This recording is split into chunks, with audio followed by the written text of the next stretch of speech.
பாகிஸ்தான் ஆதரவு பயங்கரவாதத்தை அம்பலப்படுத்தவும் இந்தியாவின் நிலைப்பாட்டை உலகிற்கு விளக்கிடவும் ஏதுவாக அனைத்து கட்சி நாடாளுமன்ற உறுப்பினர்களை மலேசியா உள்ளிட்ட வெளிநாடுகளுக்கு இந்தியா அனுப்புகிறது. இம்மாத கடைசியில் உலகின் முக்கிய நகரங்களுக்கு மொத்தமாக 7 பேராளர் குழுக்களை புதுடெல்லி அனுப்புகிறது. அதில் ஆளுங்கட்சி எதிர்க்கட்சி நாடாளுமன்ற உறுப்பினர்கள் இடம்பெற்றுள்ளனர்.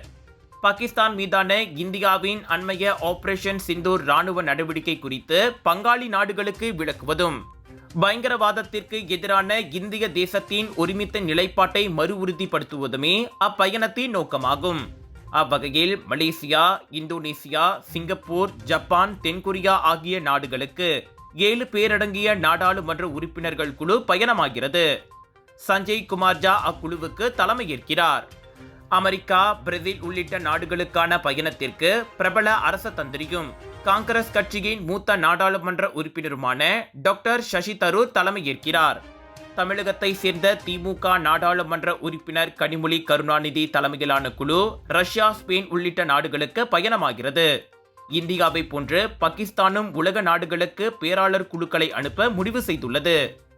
முன்னாள் வெளியுறவு அமைச்சர் பிலாவால் பூட்டோ ஜர்டாரி பாகிஸ்தான் பிரதமர் ஷேபாஸ் ஷெரீப் அப்பணிக்கு நியமித்துள்ளார். பிலாவால் வேறு யாரும் அல்ல, பயங்கரவாதிகளால் படுகொலை செய்யப்பட்ட பாகிஸ்தான் முன்னாள் பெண் பிரதமர் பெனாசீர் பூட்டோ மகனாவார். 4 நாட்கள் நீடித்த இந்திய ராணுவத்தின் தாக்குதலில் ஏற்பட்ட சேதங்களை வெளிக்காட்டிக் கொள்ளாமல் சமாளித்து வந்த பாகிஸ்தான் தற்போது இந்தியாவை பின்பற்றி தன் பக்க நியாயத்தை கூற புறப்பட்டுள்ளதாக விமர்சனங்கள் எழுந்துள்ளன.